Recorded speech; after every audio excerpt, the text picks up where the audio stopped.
ఒకటి కాంగ్రెస్ పార్టీ సంబంధించి ఒక మంచి ఆపర్చునిటీ ఉండే 11-12 మొన్ననే అధికారంలోకి వచ్చింది కదా. పైగా బీఆర్ఎస్ ఆల్మోస్ట్ ఎమ్మెల్యేలు కూడా ముగ్గురు జైన్ అయిపోయిన పరిస్థితి. బట్ ఆయన ఏమంటారంటే 400 సీట్లు వస్తుందన్న దాన్ని ప్రజలు ఎక్కువ నమ్మారు అంటున్నారు. ఇంకోటి రెండో డైమెన్షన్ చూస్తే 400 సీట్ల గురించి రిజర్వేషన్లు తీసేస్తారని రేవంత్ రెడ్డి ప్రచారం చేశారు. దాన్ని ప్రజలు నమ్మలేదంటారా? అంటే మోదీ ఒక స్ట్రాటజీ వేసారండి. ఆ స్ట్రాటజీ ఏమిటంటే దాంట్లో ఆ స్ట్రాటజీలో కాంగ్రెస్ వాళ్ళు స్ట్రైట్గా పడ్డారు. పార్లమెంట్లో ఏం డిక్లేర్ చేశారంటే అబ్కి బార్ 400 పార్ అనేది. కాంగ్రెస్ వాళ్ళు ఏమన్నా చాచా నీకు 400 సీట్లు రావు 300 సీట్లు వస్తాయన్నారు. ఏదన్నా కూడా మెజారిటీ వస్తుంది అనేది వాళ్ళు అప్పుడే కన్సిడర్ చేసేసారనమాట. సో దాంతో వచ్చింది ఇబ్బంది. సో టాక్టికల్ గా చేశారంటారా? టాక్టికల్ కావాలని చేశారండి. ఇప్పుడు చూడండి ఏ సరే 400 సీట్లు వస్తే రాజ్యాంగాన్ని మారుస్తారన్నది కొంత ఎస్సీ ఎస్టీ ఓటింగ్ అదంతా ఇబ్బంది పడలేదా? రిజర్వేషన్ తీసేస్తారు? లేదు అదంతా ఉట్టిదేనండి. తర్వాత చేయొచ్చు. నేను మీకు ఒక చిన్న ఉదాహరణ చెప్తాను. ఆర్టికల్ 370 ఎట్లాగా తీసేశారు.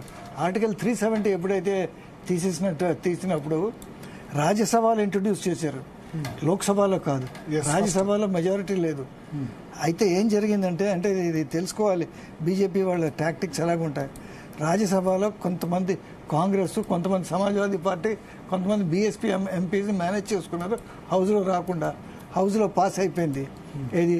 దాని తర్వాత లోక్సభలో పాస్ చేసుకున్నారు. లోక్సభలో మెజారిటీ ఉంది. సో ఇవన్నీ వాళ్ళు ఎట్లాగైనా మేనేజ్ చేసుకుంటారు. మిత్రపక్షాలు లేకపోతే ఎవరైతే ఎన్డీఏలో భాగస్వామి కాదు.